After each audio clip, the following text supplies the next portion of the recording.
Okay, so as you can tell, it feels kind of weird for me here, but I'm sitting in the in my new studio. Actually, the show has gotten so popular that we have two studios now. We've got the main studio at home, and this one was actually given to us by Chrysler. I'm kidding, of course. I'm just sitting inside my car because I have five kids at home, and a lot of times I want to record a podcast or I want to record something, and I get home, I've got other responsibilities I have to do. So I figured, you know what? I've got this stand and a microphone. Let's just jump into it now. So that's what we're doing now. So I need a pen because I can talk better when I have a pen in my hand, and I think it makes me look smarter. It definitely makes me feel smarter, except I've got two pockets here, and I can't get my pen out of my pocket. So something that's been on my mind lately has been this whole idea of being comfortable, and I really think that source of a lot of problems I've had in my life, and maybe I could speak for other people. Other people. That made me feel very uncomfortable just to say but I think a lot of sources for a lot of people. But I can tell you my problem is that I'm trying to make everything comfortable, and not that I do it on purpose, and not that I even realize it. It's when when I'm feeling a lot of overwhelm or a lot of anxiety, or I just take the time to pause. And one of the things I like to do a lot is journal, and just get real honest and real, just deep down at, okay, what's this all about? Why am I arguing with my wife? Why am I having anxiety over a meeting? Why is my job causing me stress? Why is this causing me stress? And I really like to dig deep into that and write about it, pray about it. And one of the things that's come up a lot, and I just did an episode on this, that I think fits with this, is the idea of problems. Problems being helpful. Problems being actually a source of telling of the universe or of God or your body just saying, hey, there's something wrong here. And I think this kind of goes along with this idea of comfort. So I'm thinking about different aspects of my life. What is it that I'm seeking? And so this morning I'm out on a run, and it's like right now I'm in the car. It has a thermometer. It's 104 degrees outside. This morning it was about 85 degrees, a little bit of humidity, but just really miserable conditions for going on a run. And it just was not feeling great about it. So I'm about 4 miles in, so I'm heading back towards the house, and I'm like, oh, just miserable. I'm almost out of water. It just doesn't feel good. And then I said, I'm uncomfortable here. And I decided to take a different approach, a different perspective to this uncomfortableness, and embrace it. Not that I ran any faster or it felt any better, but I said to myself, self, instead of going, oh, this is miserable, I can't wait for it to be over, I was like, boy, this is really uncomfortable. And as I lean into or embrace that discomfort, I learned to be more comfortable in the discomfort. Does that make any sense? So it's this area running in 85 degree heat is very uncomfortable. But if I embrace that and I do that and I jump into that, now I can run, and I do that enough. It's never going to be like running in 65 degree weather, but like, oh yeah, it's a little uncomfortable, but I could do it. I know I could do it. What about other things in life, right? Going to meet with customers that, for whatever reason, I don't gel well with. Different personality types. We're all I'm in sales, so different personality types work better for other people. So embracing this discomfort Or I've shared this at work sometimes when we have like new sales pieces or new tools that we're supposed to use, that a lot of people, and me in the past, I've had this tendency to be like, oh, I don't want to use it. It feels weird. It's uncomfortable using it.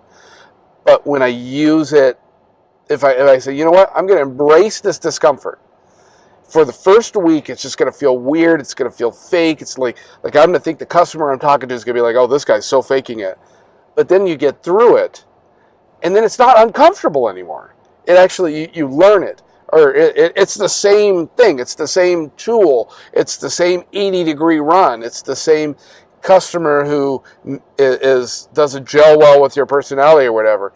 But you just embrace that discomfort and say, well, this is good. I'm uncomfortable because I'm learning something. I'm gaining a new skill. I'm getting stronger in this area. It's going to make me better for what I'm doing. And it makes me think of the same thing like in my marriage. And I was journaling this morning and thinking, what is it that I'm seeking out of my marriage, especially when we're arguing and things aren't clicking as well as I want them to click. And I wrote, again, just being honest with myself, I'm seeking comfort. And it just clicked. I'm like, my wife, in a marriage, you're there to comfort each other, certainly. But it's fleeting at times. It's not always possible. The other person can't read your mind. Sometimes I don't even know what I want to be comforted. Sometimes I just need to sleep it off, whatever's going on inside my head. And if you know me, there's a lot going on inside my head. But if I'm in some of my worst times in my relationship with my wife, I recognize that I'm seeking for her to comfort me. And I don't want to be misleading here to say that, well, that's wrong. Because, again, it's nice to have her comforting me, and it's nice for me to comfort her. But first I need to be seeking God and seeking that comfort from knowing that I have a sonship relationship with God, that I'm a child of God, and that God ultimately is a source of comfort and love and all that. But when I embrace the discomfort of love in my marriage and say, you know what?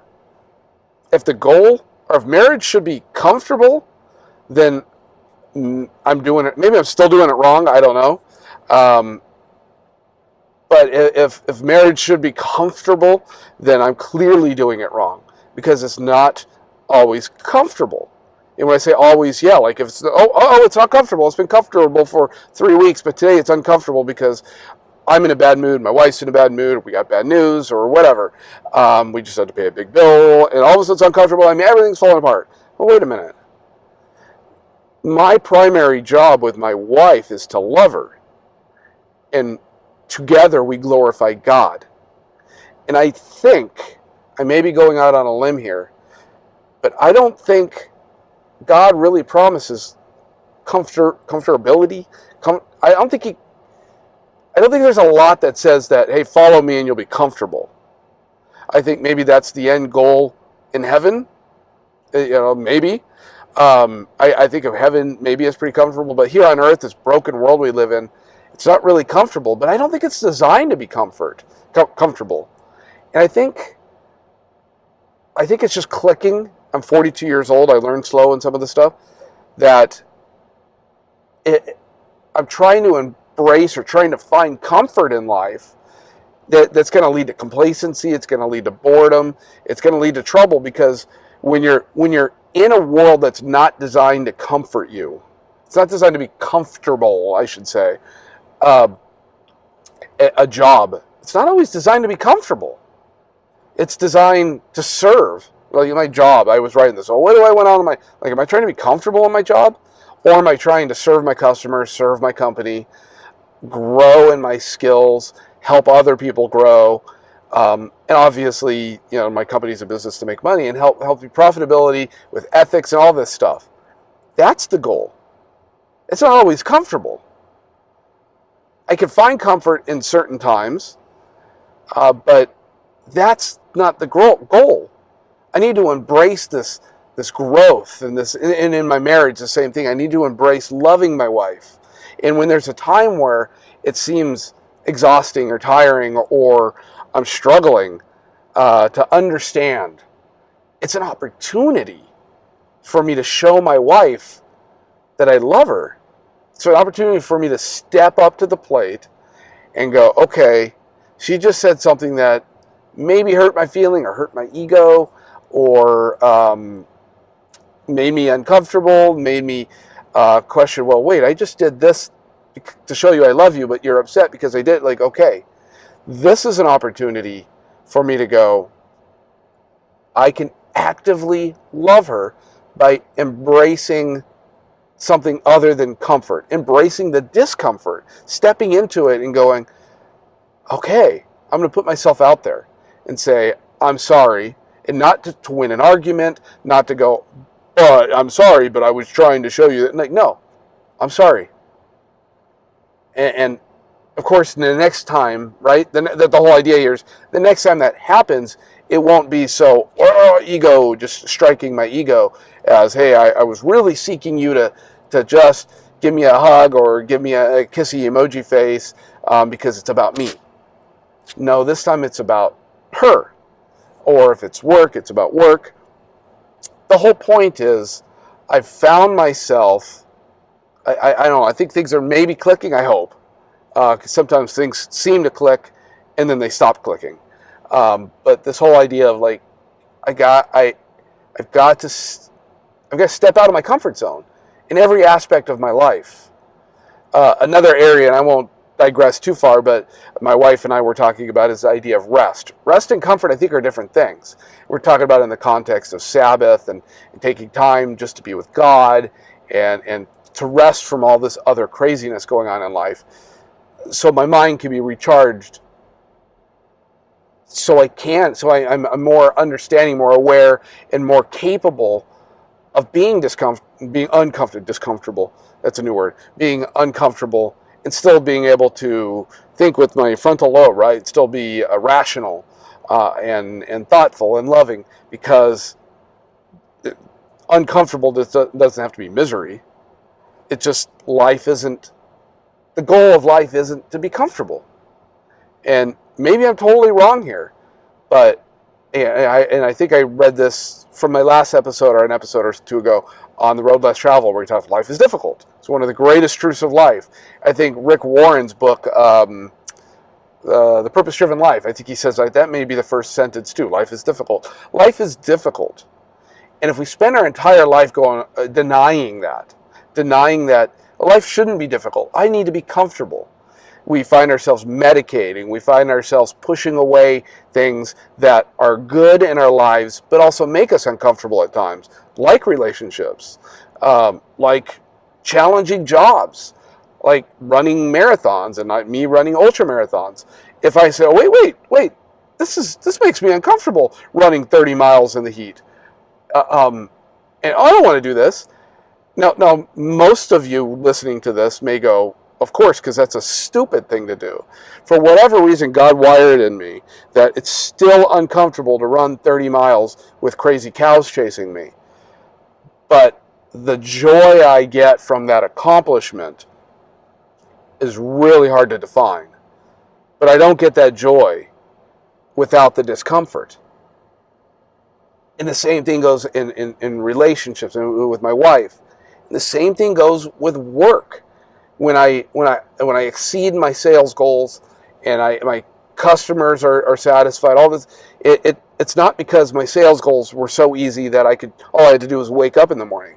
I had to earn those sales goals, or I had to earn those sales. I had to achieve a goal that was hard to achieve and to exceed it. And it took hard work, it took focus and energy. And at the end of the day, I look back and go, wow, I grew from it by pushing through, not wanting to work harder than not wanting to be uncomfortable, right? But I did it. I pushed through it. And knowing that I accomplished things that not everybody could do because I embraced that discomfort. So maybe I've kind of rambled on here about the discomfort, but we have to embrace I've heard it say, embrace the suck, embrace the discomfort.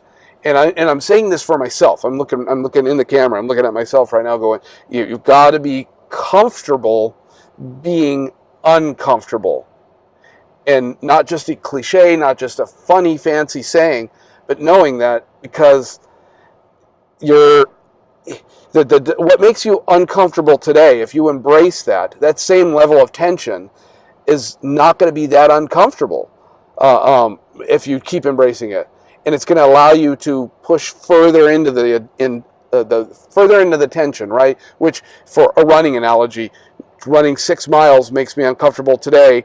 If I run 6 miles 3-4 times a week for 3 months, now I can run 10 miles at the same tension, and then I can run 20, and that's growth. And whatever that, obviously, translate that into relationships, into work, into whatever it is we're doing.